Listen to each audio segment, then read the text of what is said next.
Welcome, everyone, to the Ashen Forge, Episode 8. Thanks for joining us. I am, of course, joined by Diggs and the legendary Neurotoxin. And today we're going to talk about the road to PAX. So some information dropped. Of course, PAX is coming up. Well, it's here. And, they're there. So we're going to talk a little bit about it. Probably primarily combat, and then, because that's the bulk of what we got, and then sort of maybe the things we hope we'll see at PAX, or if maybe some questions they'll answer. So, how y'all doing? Pretty good. I'm great. So we were just saying combat video, the sort of a pre-release PAX video was put out. There was a Twitch stream today, which I didn't get to see. And they've released some information on the skills associated with at least 4 of the archetypes that they're going to have, which is the Tank, Ranger, Cleric, and Mage. So I don't know if anything stuck out to you guys. Immediate impressions, I guess? You know, from some of the video that they showed, it did look like there might be some amount of solo combat to be had, solo combat and gameplay. It seems like the sort of thing that if you were in a group, then you'd be fighting with a group, but there's definitely a spot where there was a wizard just taking on a bunch of little craplings by himself. So I'm kind of hoping from that yeah, there actually is room for solo play, and that it isn't all group combat outside the walls of town or you're dead sort of thing. Yeah, I think it's just not available at PAX. So we've got these 4 archetypes prepared for PAX, and then we've got, what do they have? Each have like maybe 10? How many? I didn't count up how many abilities we have. Abilities. I didn't count them up, but 10 to 15 or something like that, somewhere that we can use for PAX. I guess the main thing that stuck out for me was the super huge scepter that the cleric is carrying around, which just seems kind of awkward and odd, very odd to me, but I guess there's time. Well, one, supposedly, and I will be at PAX on Monday, so I'll be asking questions, and I gotta get questions from you guys again to ask while I'm there.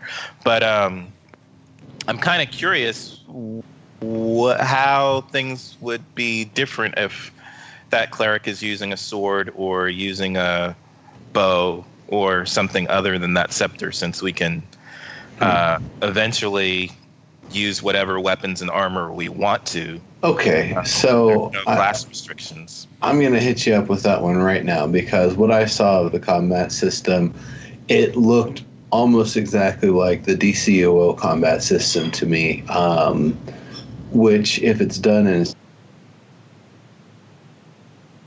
its own skills, is that each weapon is its own class of skills and stuff that you can learn. There's, like longsword versus spear versus, the other different types. And as you learn it and develop it, you unlock different combinations that you access by hitting your left click and right click combos. So I remember one of the weapons I liked, I think it was the gun, the rifle, where I could start shooting, and then it was like hold right click and press forward and back, and I would basically go back and forth between an approaching attack and a retreating attack, so I could kind of control the range and not even have to engage my special abilities. So that was a really cool part of it. Are we still up? I don't know. It seems like we lost the stream. Yeah, the stream went down, and I do not know why. It's still broadcasting. It's just maybe that issue they're having Wednesday is still floating around. What was that issue? We are now back. Massive site-wide downage. We are now back up, and you'll keep talking. I'm going to make sure I actually upgrade. Yeah, I'm trying to refresh to see that it's working here too, but it's I actually changed our. Well, not to go into it, changed our internet protection stuff from Kaspersky to something else. So I'm looking to see if that might be part of the problem. So keep talking. We should be live. Okay. Anyway, so DCOO combat system. So if that's how it works, then yeah. And then the other fun thing about how leveling weapons in DCO mattered was if you got a weapon to a certain point, you could start getting maybe some of the attribute buffs that were associated. They weren't part of using the weapon. They were just general attribute buffs for getting that far in the tree. So every weapon that you would be getting specifically to try to get the attribute buffs that match the build for the type of character that you've got and the type of build that you're going for. So to that extent, if they're doing something similar to that, that actually works really well for an open world MMO system, I think. And it's the sort of thing that's really a flexible system where they can add more and more combinations of weapons and other implements. A weapon and a shield, 2 different types of weapons, etc. And just keep adding more and more and more things that players can try to specialize in as the game goes forward. Or even if you're great with longsword and you're great with short sword, now maybe it opens up a new weapon combo stance or whatever. It's called like a swashbuckler, where you got a long sword and a short sword or something. Well, swashbuckler, I would think, would be related to your secondary class.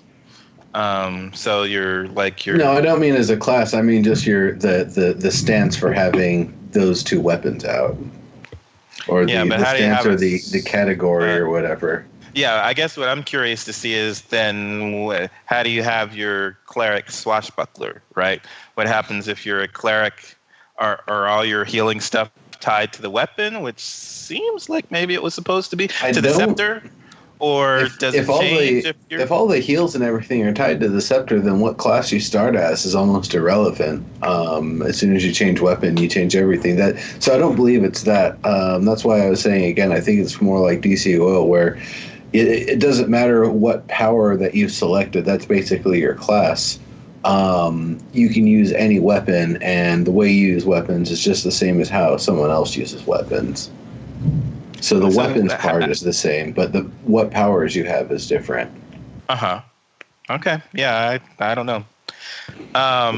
Because I think I would, if I were a cleric, I would probably rather have something else like a sword rather than that super huge scepter thing. But I don't know. Well, I mean, it's just a big, long, staffy, clubby thing, and I can understand why they would want to give something like that to a cleric. It's something that's going to give you a good amount of range. You can kind of poke things from a long distance with it, smack things, try to clear the space, clear the air. Even if you're not hitting, you don't want to be hit by that cleric swinging that staff with whatever magic's on it.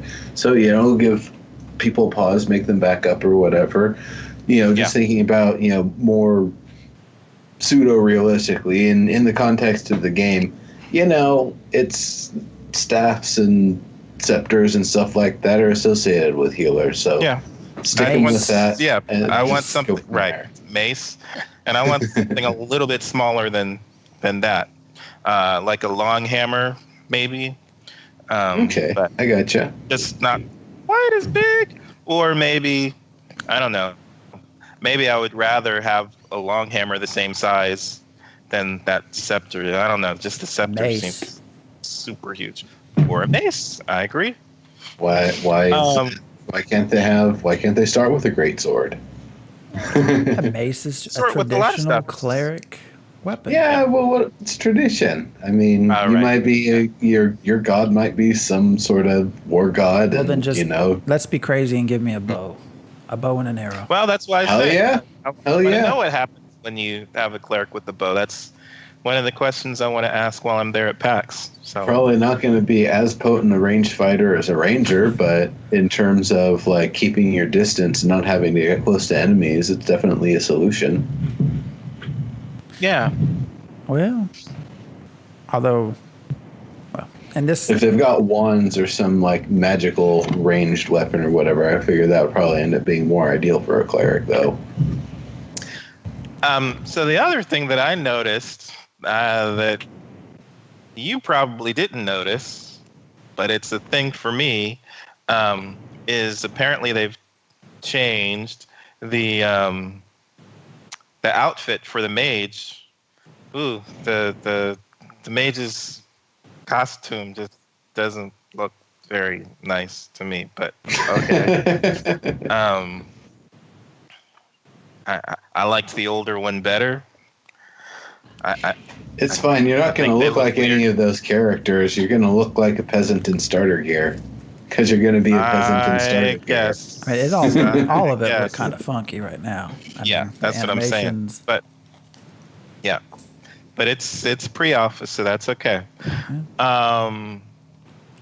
And I'm trying to think of what else off of just if I'm thinking about the pre-alpha video itself. Not too much. So it seemed like we did actually get to see some AOE telegraphs on the ground.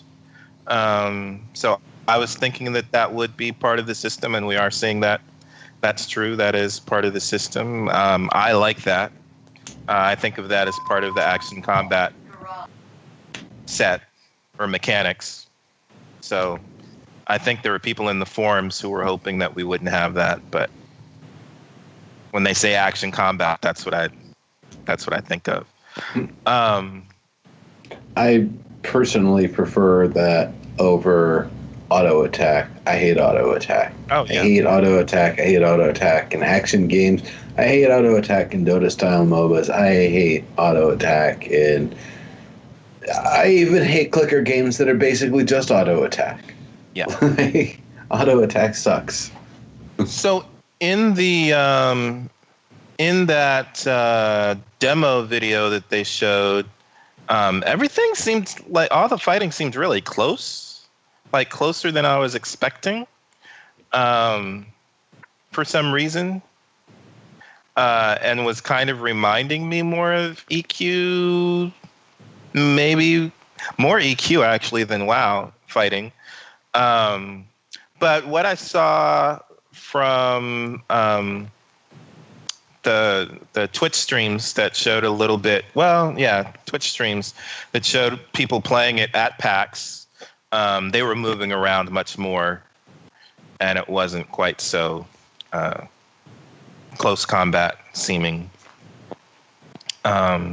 Seemed pretty frenetic. People were moving around quite a bit, so I liked that part. So what I didn't like about what I saw at PAX, it seemed to be very guided by the devs, and there seems to be more focus on getting to a boss encounter at some point. And I heard one of the devs saying that out of 60 groups who had played through so far today, only 2 had fought that boss without losing anybody in the party, without anybody in the party dying. Now, when Neuro and I went to SOE to play Landmark, we had like free range to go kind of where we wanted for the most part. Yeah. So, you know, kind of like you're saying, Neuro, I would probably want to run around a little bit more on my own. Yep. I gotta say though, we had free range because it didn't have a guided story or anything in Landmark. So I mean, there only was free range. Yeah. But I think I would like to try and follow a caravan for a while, and play around on my own with the powers, not necessarily be with the group and following them. You know, I'd want to do that a little bit later after I get, you know, an idea of how the controls work and all that stuff. Yeah. But I'm kind of more interested in the utility skills. I think 4 packs, each class has 1. And I think like the mage has find hidden objects or doors or stuff like that. I want to try that out. More, of course, because I'm not really a combat person. Cleric got ripped off on that, but anyways. What is theirs? What's their They utility? basically remove disease, I guess, Oh, from an area. right. Nothing, Yeah. because the mage No, discovers something. The Well, ranger can find I tracks. can understand if remove disease from an area is there's an AoE debuff and you can't traverse this zone unless you clear it, then I understand. yeah. And As long as, oh, go ahead. I was just gonna say, as long as they give areas stuff that you have to clear, I would want to be doing that. That's good for me. I like that. So this is also the inklings of why you need one of everybody in your party. You need one primary mage class person to find your invisible stuff. You need one cleric to clear your disease. You probably, I would imagine, what's the tank do? They can They focus on the perception. threats. Yeah. They perceive the threats that are in the area It or looks nearby. like there's going to be some sort of stat that's related to perception. Okay. And so I mean, I imagine that's how it's going to be. There's probably something that you need the bard to be able to do, maybe to ward things off or, summon things to you or something. Maybe that's what the summoner does, is they can bring protective things to help find stuff for you or whatever. I don't know. It's going to be interesting to see, but I imagine that's how it's going to work, is that they're going to distribute the utility abilities in such a way that you kind of need to have one of every class, because that's the only way you're going to be able to complete the, archetypal class abilities that are, unique and specific to them. Well, I'm hoping that we get away from the idea that we always have to clear a dungeon. So I think part of being solo means I go in as a rogue and into the dungeon as a rogue, and I clear the dungeon of traps. I sneak in, I clear the traps. I don't have to kill everything in the dungeon. I get experience for doing what I do. I leave, and then I either bring more people back, or other people can come in, and now they're able to do their thing. Or if I want to maybe loot more than I can loot if I'm by myself, then I bring a mage with me, and it's just, the mage finds the hidden treasure and the hidden doors and stuff, and we do our thing again, and we leave. Our goal doesn't have to be to kill everything in the dungeon. Our goal is just to go in and remove traps and remove treasure. And we're done. Or, maybe I'm thinking that the mage should have a utility that would clear like arcane locks and things like that. So that, again, because it's open world, we should be having open world dungeons. It's not all about just me and I'm the ultimate hero.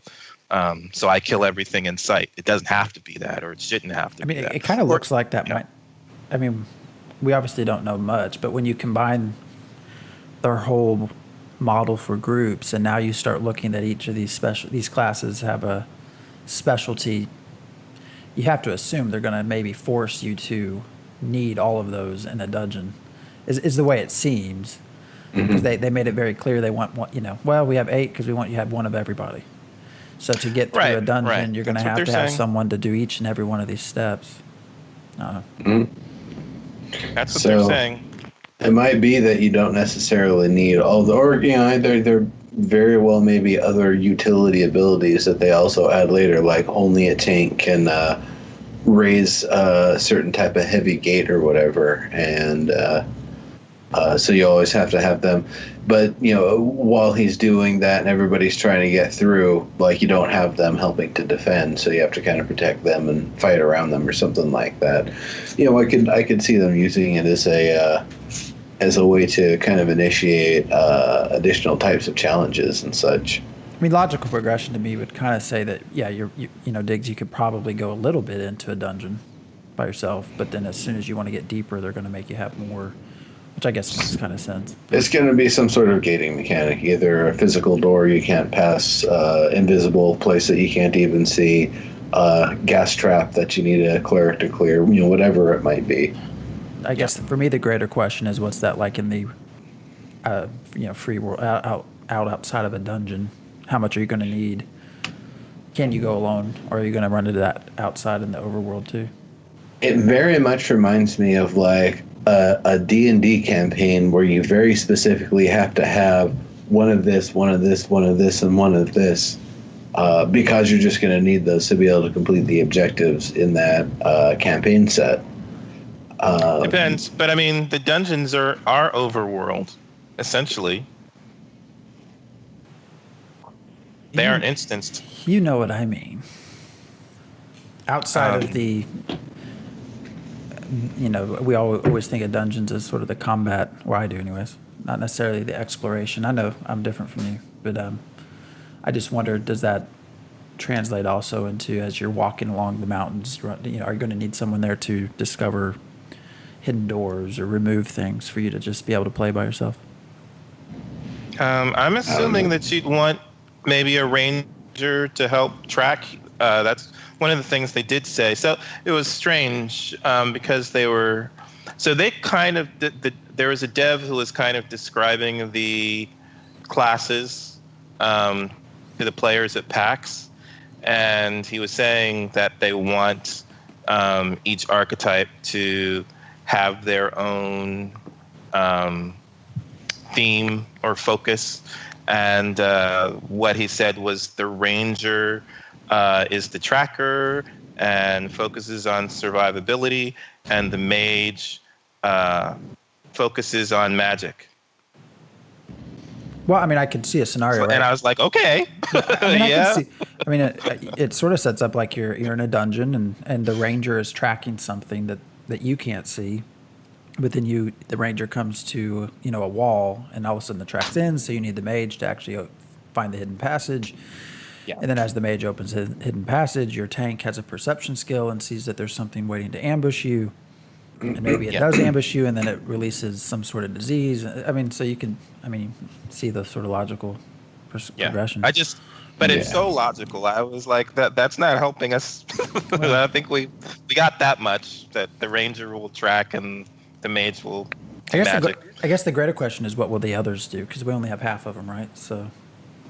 Right. And I would hope that the ranger is tracking more outside in the wilderness than inside. Rogue, I would expect to maybe be doing more. Maybe even rogue and tank would be doing more in a dungeon, but of tracking threat. Could be. But yeah, and so I think the other thing that I'm hoping, Neuro, is that because I plan on playing a rogue, probably a rogue ranger, that as my main, that I can scout ahead, so I don't have to be with the group constantly. But even if I am with a group, I can do some mini soloing, because that's what I used to do in D&D as well. I was usually a rogue thief, and I would map out the dungeon while people are, and disarm traps while people are doing, then come back to the group and we'd go farther. But that makes sense.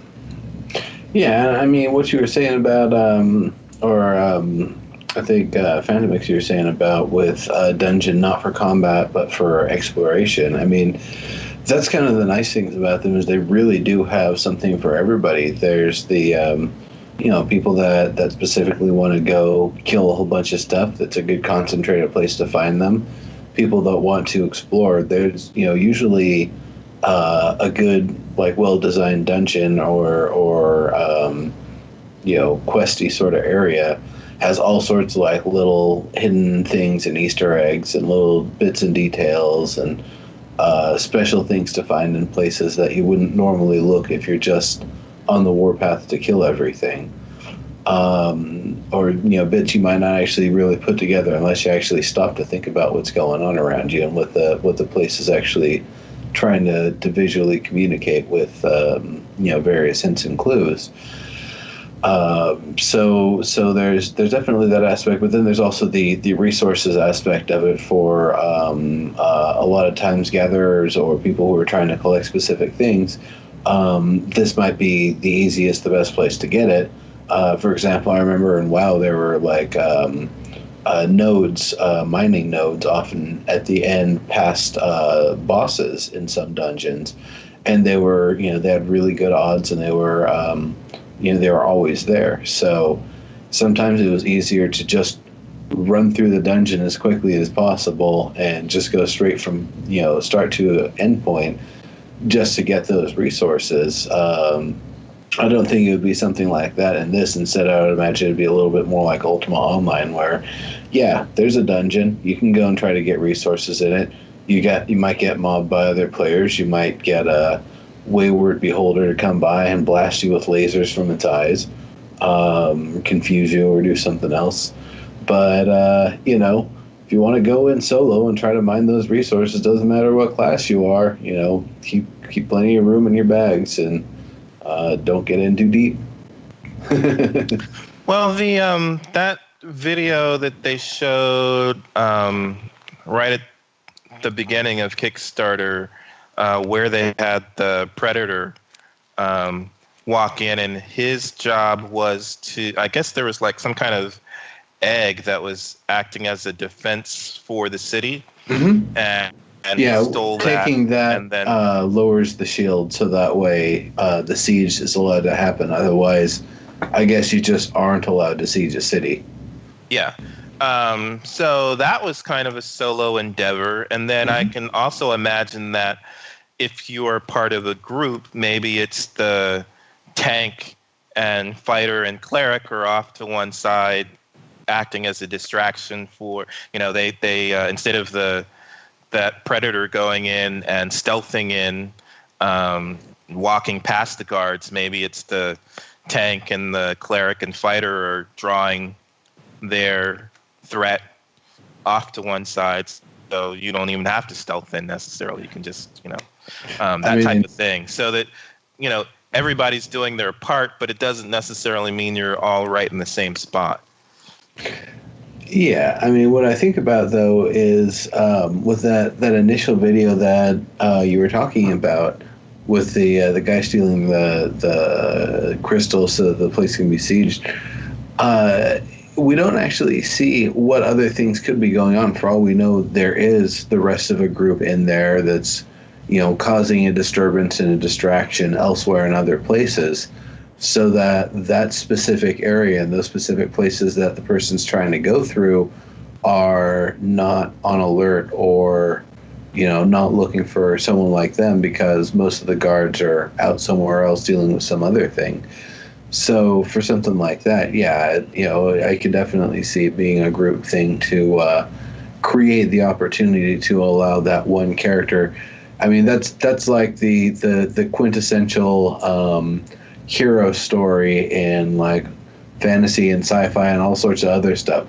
All the sacrifice and dedication of like this massive group of people, so that this one hero can go through and do their objective, and then it wins the war or whatever.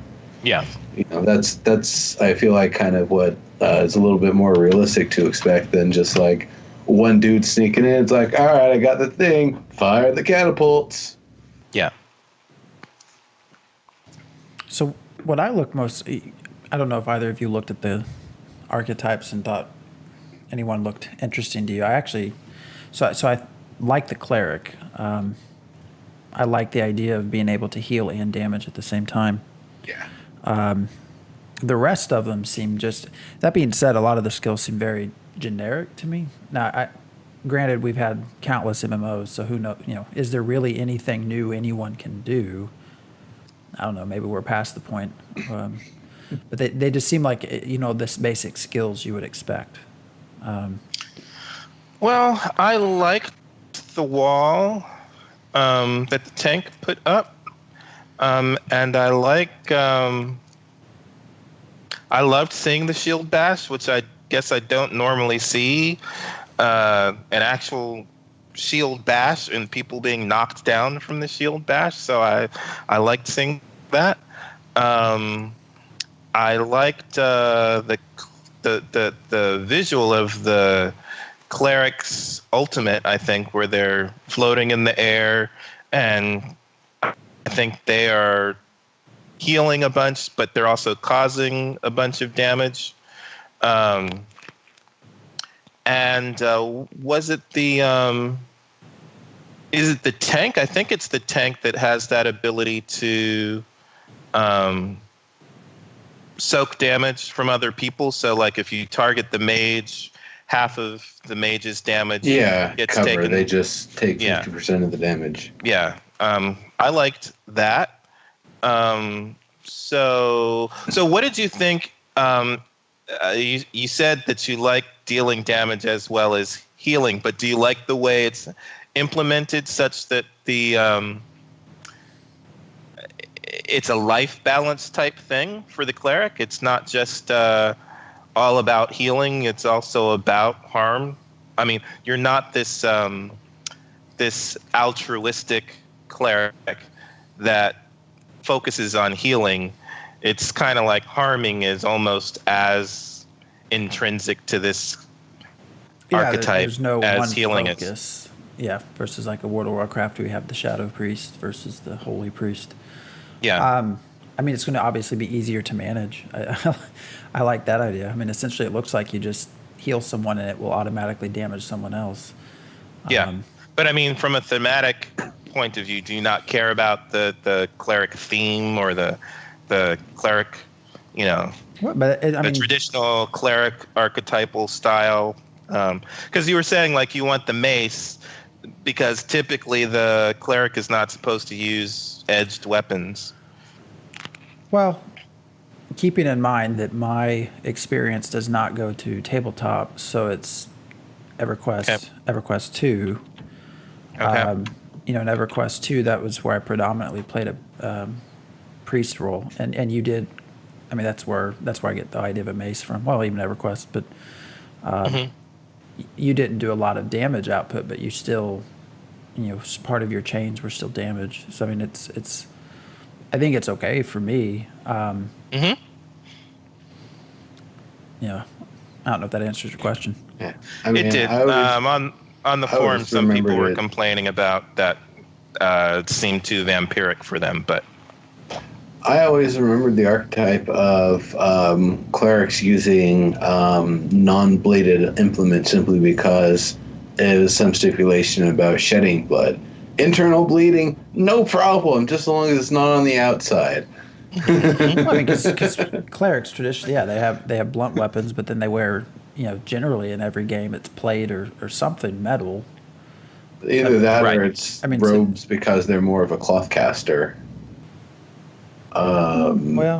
That's the other way it ends up. But I think what happens, the way it works with the heals is to be a anti-group up mechanic. That if you're all swarming on one person and that person's getting the cover bonus from the tank and the healing bonus from the healer, suddenly you're three dudes that are trying to wail on this person.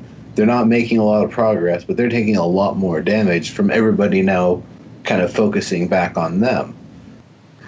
So that's where I kind of see it working, and I think that's kind of the blessing and the curse of what's going to work with fighting clerics in groups is you're either going to focus fire on them so hard that they just absolutely melt, and that's the only thing you can do, or you start attacking them and then they start to defend and self-heal and get tanked and all this stuff, and it just snowballs into they have now become not only the person that's tanking and taking the damage, but they're melting your entire party because they're reflecting back damage that they're taking. Yeah, and I think that's where the balance, I think, because generally like World of Warcraft, I mean, the Shadow Priest is great at damage, but you can't really heal very well, and the same as the reverse. Although I haven't played that game, so I don't know for a while, so I don't know if they've changed. But yeah, I can see where the balance could be an issue if you're a bunch of damage, a bunch of heals, everything else. The other complaint I have is everything seems to be like area of effect based. So how they balance that, I don't know. Yeah, so looking at the Ranger, one thing I noticed looking at the at people playing it at PAX, it seems like it was easier for the ranger to rack up combos. Like combo kept flashing on the screen while the ranger was shooting his bow. So I don't know if that's actually a thing or if that just happened to be. Was it just that people playing the ranger could always hit the focus thing? I'm not sure if it was that specific player or maybe I only noticed it based on that one player's gameplay. I almost wonder if it has to be, because they're really the only one where their basic attacks are more or less single target, right? Now one of them you can build up and aim and in a straight line can go through multiple targets. So really, well, it seems like there's the one where they throw the arrows in the ground. Isn't that also they have an their AoE? What's it called? An ultimate? What's their final? Yeah, their ultimate was like crazy looking. That just Yeah, so that's an AoE effect. But their main, because all of the mages were all area of effect, and all of the battles that I've seen seem to be like groups of mobs all together. The tank's damage was AE. So I guess what I'm getting at is it almost seems like the ranger would have to build up, what's the terminology, focus or whatever it is they're using. Focus. Right. So they'd have to get more combos to build that up so that they have this kind of recurrent AE damage to keep up with everyone else. Well, at the same time, it sounds like they're better for your single target, just taking down a specific target of interest, as well as being able to do the mark to debuff things. But I mean, the idea of everybody being primarily area of effect, I don't know that I necessarily like that. I actually felt like when that chain, again, going to World of Warcraft, a lot of it was crowd control and containing situations, and that sort of all evolved over time to where it's just to burn everything down to progress to the boss. I don't actually. It's great if you're a numbers person. Hey, look at my DPS. But I feel like it kind of pigeonholes into everyone having to have the best DPS just to burn everything down, and then there's not a lot of tactics in between, boss fights and that. I feel like a lot of the tactic is trying to really group your enemy into the center and be on the outer perimeter. And, however it works out, it seems like that's most of what you want to be doing. And likewise, what you want to avoid is being in situations where you're focusing on like one person up here and then the rest of the enemies kind of surround you, because then you're going to be hitting the group of, or hitting the bulk of all the AoE attacks that they're sending at you. And you're not going to be able to get as much AoE coverage on them and their grouping. So I feel like that's probably what a lot of the strategy and aggro management and hate and all of that stuff is going to be about, is putting enemies in the place where you can maximize the amount of AoE effects that you're applying on them while spreading your team out to the perimeters of it so you minimize the amount that you receive. Yeah, well, I mean, it seems like it's going to be the classic, the tank has the threat, because his AoE threat is a cone, right? It's all frontal. So, I mean, I can just imagine that the groups are all going to be set up, tank in front, healer right behind him, everyone else behind the tank, and then he's just trying to contain everyone in front of him, and everybody burns everything down. And that seems to be what would make the most sense to me, because if you're on the side and something strays towards you, well, their threat... Yeah, everyone has an escape, though. Well, yeah, but again, I just that's just what I see now until we actually play. Isn't the tank's lasso, that seemed to be the ultimate, and that seemed to be just one. Is that the ultimate? I thought that was just. Oh no, their ultimate is lasso out and hit everybody and pull them all in. There's one that basically impales a single target, brings it in. That's the main threat. Boss, come to me, whatever. And then their ultimate, was bringing all of the mobs together. But that was also just like a frontal cone. So again, that's where I see and when you think of their shield also. So it's kind of, I can imagine that you come up to an encounter, they put down the shield, and everyone is behind them, and then it's just burn everything down. Oh, so that was the wall. So the wall is group, but is the shield bash is single target, right? No, I think it's actually I can actually have it over here. I thought it was. I don't know. I'm just going by what I saw. Not So that necessarily being said, if even though reading. everything is area of effect, I feel like from what we've seen with combat, I haven't really seen how things went on the stream, but what we were seeing in some of the other parts of the video, that battles aren't taking place where everyone is right on top of each other. So things might be AoE, but the likelihood that a lot of stuff is going to be grouped together to get hit by it, again, is a situation you're going to have to manufacture and set up. It's not something that's just going to happen automatically. That's a poorly structured group. What? Shield might. So yeah, shield is forward arc, dealing damage and knocking down all enemies in melee range. Yeah. Yeah, I don't. Did you guys play Neverwinter Online? Briefly. Nope.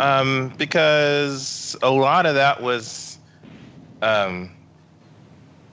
managing ads, moving away from them, and then having to deal with those ads on the sidelines, but also pay attention to the more bossy, meaty enemies, and then also keep an eye on what your group is doing, the members of your group are doing. So I would hope that there's more action going on than what may even be available at PAX. I don't think it's going to be as easy to stay in formation as we might see with pre-alpha. We'll have to see how well they're able to do the AI. I don't obviously get to play it, but I mean, reading through everyone's skills, I mean, it just seems to, the tank runs in, everyone gets behind them, they put up a shield, all the mobs come towards them, the cleric lays down their healing whatever light right behind the tank, so it's also damaging everything. If something starts to stray, they can shield bash, knock everything down, then they get their ultimate, and you just basically stay behind the tank. Now, how will a rogue fit into that? I don't know. I would imagine there's a lot of things where you'll want to scatter because there's an AoE attack that the tank's just not going to be able to defend against, like a bigger enemy or something where the enemies tag team together and do some special attack. And for that, yeah, I would imagine people would group up. The tank's probably going to be able to protect themselves, but not everyone else. And it's stuff like that. Maybe while the enemy is doing this big dramatic breathing fire sort of thing, that's where the rogue gets to come in and stab it real hard or something. Getting behind its radius, or maybe they have some ability to anticipate where attacks are coming just a little bit faster than everyone, so they can start kind of getting around them quicker. Yeah, I'm still thinking about those ads just popping up. I mean, once you get a summoner summoning stuff, that's the other thing. They're not going to be coming just from one direction. I don't know, it seems interesting to me that if it was that easy to stay in a formation, more than two groups would have survived the boss fight without anyone dying. I'm just talking about a 2 out of general 60. When you're trying to do an area, burn everyone down in a group, like a pack. I don't know about a single target, but when I look at the skills that are there, that just seems to make sense as far as the formation. Yeah, there'll be movement, so everybody will have to scatter. But in general, when you're not having to scatter, there's tank, priest, and everyone on the backside shooting in. Yeah, no, sounds okay in theory. It doesn't seem. I don't think that's the way people have been playing necessarily, but we'll have to see. It's just the first day, and so what we're seeing from Twitch for the most part is they have a camera set up to one side of the divine gateway that everybody walks through. And so they kind of go around in a line, and then the camera so the divine gateway is kind of off to the left of the camera's view, and then almost directly across from the camera is a widescreen monitor with that PAX demo video on it that's looping, looping, looping. So everybody walks through the gateway and then heads over to that monitor to watch the video. And you watch that for about 20 minutes, 30 minutes. And then they'll say, hey, let's swing the monitor over here. And you get to see a table with devs at it, hopefully, at that point. They answer a few questions, maybe 5 or 10 minutes, and then they swing it back over to look at people watching the monitor. So you mostly see the backs of people. But there was one guy roaming around, so also every once in a while, I guess one of the devs takes a camera and shows off people standing at the play booths where they can people are actually playing the game. But so there's not a lot of actual super interesting footage, but they seem to have that one camera running 24/7. So what I'm also curious about is when Steven posted these pictures to Discord, his comments were that they were going to have several key dates and features and other key information besides this. So I'm just curious, what could that be? We already know that the Friends and Family is starting in December. But the December 15th. Dates had an December S, 15th. so it was plural. I'm just curious what else might be shown here. What could realistically be expected to be shown at this stage? Because things are moving fast. I mean, this development started in basically the beginning of 2016. And here we are, December, so not even 2 years later, they're going to start having a Friends and Family, I don't know, Alpha or whatever. Alpha Zero. Yeah. Well, they said, I believe tomorrow is an announcement, a special announcement that's supposed to happen at some point. So I think there's a date coming up soon involved. And this was when Jeffrey and he's the lead designer. Jeffrey Bard and Michael Bacon, who's one of the artists, maybe even lead artist, they were at the dev table, and Jeffrey was saying there's going to be a special announcement. Michael said yes, and tomorrow with us at that time, when we make the announcement, is we're going to have a composer, and Jeffrey was like, spoilers, don't leak anything. And they stopped. So I don't know what that's about, but there's supposed to be some huge announcement tomorrow. Interesting. With a composer? With a composer. The composer's supposed to be there. I don't know why that matters either, but Well, I hope it has something to do with the Bard class, because if it's just to announce someone developing music, that's not really a huge announcement. right. So yeah, what can they do? What can they do tomorrow? Tomorrow's going to be our Saturday's usually a super huge day compared to Fridays at PAX. Do you know, Nero? So Fridays, if it's a Friday, Saturday, Sunday sort of thing, yes, Saturday is usually the biggest day, I would say. Friday, you've got stragglers, work or other things or travel or whatever got in the way. And of course, Sunday, everybody's all partied out. They're tired. They've seen stuff. They're drunk. They're hungover from parties. People can be drunk and hungover from like the day before parties on Thursday and stuff too. So, their Friday doesn't really end up being that effective. So yeah, Saturday is probably going to be the biggest one. Highest volume of the people being there on site, checking stuff out 100% of the time. And is that when you're going? Is tomorrow? Nope, I'm going Monday. Ah, smart. So if it's does it go till Monday or Tuesday? Yeah, Monday.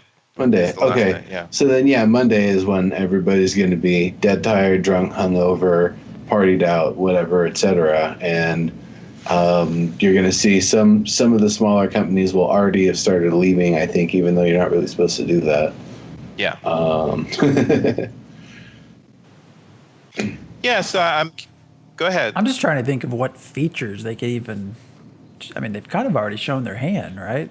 So if they want to talk about something cool with a composer, if they've got some sort of dynamic music system where it, the music changes based on what's going on, who's got more emphasis in the party, whether you folks have got the advantage or the combatants, or if you're not in combat, like add a sense of dread and danger or whatever based on what's going on during the day, during the night, use different instrumentation, et cetera, et cetera.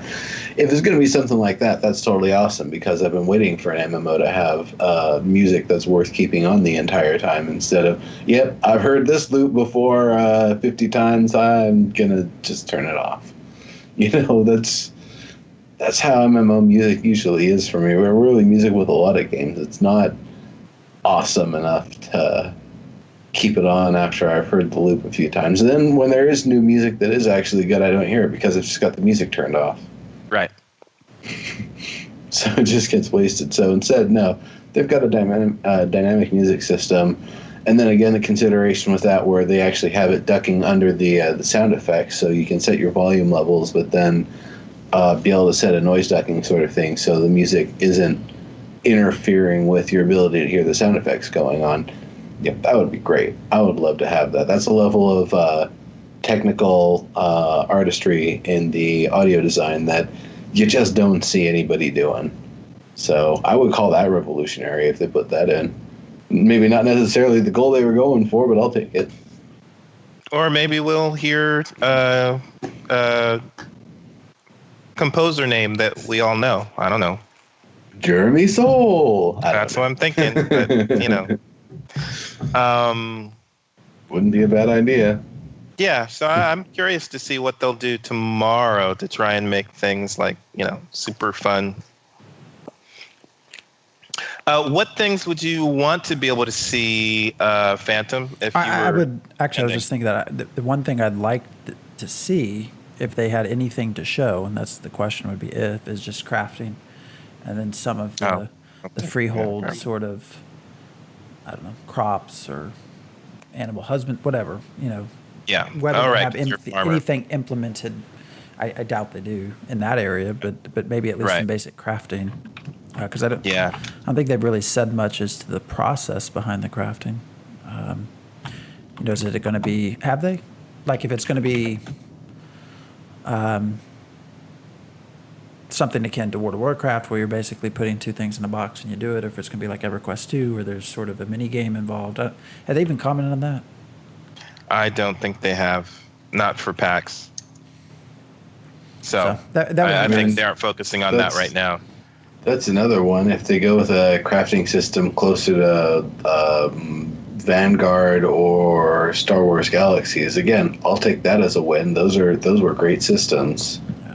And again, I highly doubt they will, because it seems like they have their hands full with combat at this point. But I don't think they would show something like that at this point. I don't think they would have. If there was a crafting, it would be just like, you've got the resources, now press the button. Oh, hey, now you've crafted the thing.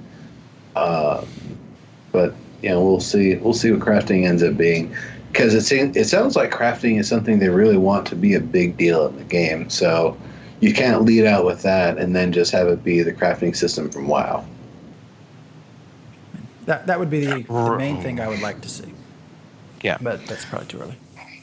So I'm going to have to scroll through our Skype to find the question that you had wanted me to ask at PAX. Do you remember what it was, Phantom? I think it had to do with the economy. No, well, it had to do with Okay. whether or not we're going to be able to sell items we buy from the shop in the game. That was the Okay. Oh, yeah. kind of like what we had talked about last time. Just whether, what item shop stuff, can I then sell that in game for gold or whatever? Oh, right. Okay.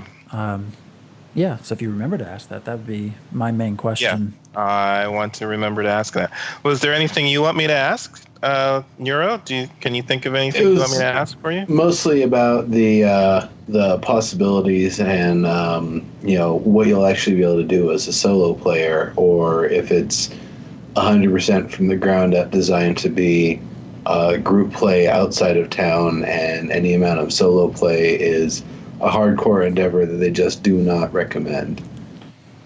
They've said they're supporting solo play, but we'll just have to see. I'll ask for sure. Yeah, because it seems like they are, but I just want to know for sure, because that's really, getting into dungeons and stuff like that. I'm done with that. I don't want to deal with that. I'd rather just go and explore the game world solo and record my experiences. Everything I see and everything that I do is giving more information to the history of the game and that specific server. So that's more interesting to me than like raid gear, loot, grind fest, whatever, stupid crap. Like I don't need to do the dungeon grind anymore. Yeah, and especially if I need to get 8 of different people.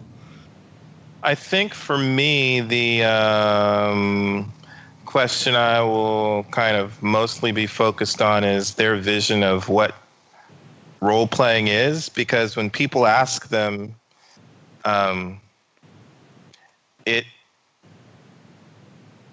maybe it's that they seem to have the same kind of vision that I do, that, you just act your character out as you're playing the game, and that's role-playing, but does not seem to cover what the people asking the question are really interested in, which is those who kind of make up their own fiction, and whether the devs are supporting that at all. Oh, the thing that kind of irked me, that they said recently, I think it was in the last live stream, someone was asking them if they will have GMs, and they said, "Oh yeah, we're going to have GMs. They'll be showing up for the Phoenix Initiative, the exclusive area where the whales who paid for Kickstarter will be able to hang out with the devs. GMs will be hanging out there." That's kind of like what Revival was going to do, except Revival was going to be free for the non-GM stuff, and then the monthly subscription was where you got the GMs. I liked that idea. I don't like the idea of gating off the narrated content to only people that have paid at a certain price point. Like that's, which is a lot. Phoenix Initiative is like a lot. $1,000, right? I think so. I guess if you're paying that much, you deserve to have your own story or whatever. But come on, but not that be the only place that they're hanging. I mean, that just, I don't. Yes, nickel and diamond. Are you gonna have GMs? Yes, for the people of nickel and diamond. Dollars. That's nickel and diamond. Every little thing brings some money. So that's I'll keep my mouth shut. Yeah. Cool. What are we doing for time? We are about out of time. So. Okay. Anything else? Was there anything else? Do we have another 5 minutes worth of questions or topics or what? I gotta say, I'm gonna have a lot more to talk about probably by the time PAX is over, and probably by the time you've gotten a chance to. I'm guessing you're gonna be at that booth for like 4 hours, just like talking to everybody. Yep. Hopefully. So bring a notepad or some recording device or something, because you're gonna be like when I was going to those like E3s and stuff where SOE was at, and I'm just sitting there picking their brains for information, writing stuff down, recording gameplay, showing off stuff from H1Z1 before they were ready to show it off yet. Yeah. That sort of stuff, or the stuff from before PlanetSide went out that they never put in. There was a whole bunch of items, a whole bunch of stuff that they never even put in. They were just placeholders. I was excited when I saw them. There were systems they had, like being able to spot somebody and then it'll show where you need to aim to shoot them in motion. Like, that's great. And then, well, I've got footage of it. I know they had it at some point. So, it'll be nice for you to be able to go in and see, not only to learn as much as you're going to be able to learn, but to learn their perspective, their idea of what the game is going to be and where it's headed and what the plan is right now. And to check back 6 months, a year, 2 years from now, launch whenever, to how close that was and how far off, how much is different, how much has changed, and how much of it was like maybe setting expectations a little bit higher than were expected, or things where, they could have been talking about it from the start, but I guess they totally didn't want to until they were ready. Yep. That'll be really exciting to see. So I'm looking forward to that. Cool. Well, all right. I guess we are at our time allotment. So yeah, we'll probably have a whole lot more to talk about in 2 weeks, and we'll have a full report from Diggs. And they'll be streaming. They're streaming tomorrow or this weekend? Was that part of the They plan? should be. I think so. All weekend long. And I saw that some of the community manager, the Discord people have created, I think, I'm trying to think of the name of the channel on Twitch. Ashes of Community, maybe, is a Twitch. Yeah, I think stream. I think that is fan people. Yes, but it looks like either way there'll be some people to follow this weekend. So make sure to check it out. So, all right. Well, I hope everyone has a wonderful weekend, and we will see you all in 2 weeks. 2 weeks. See ya. See you then, everybody.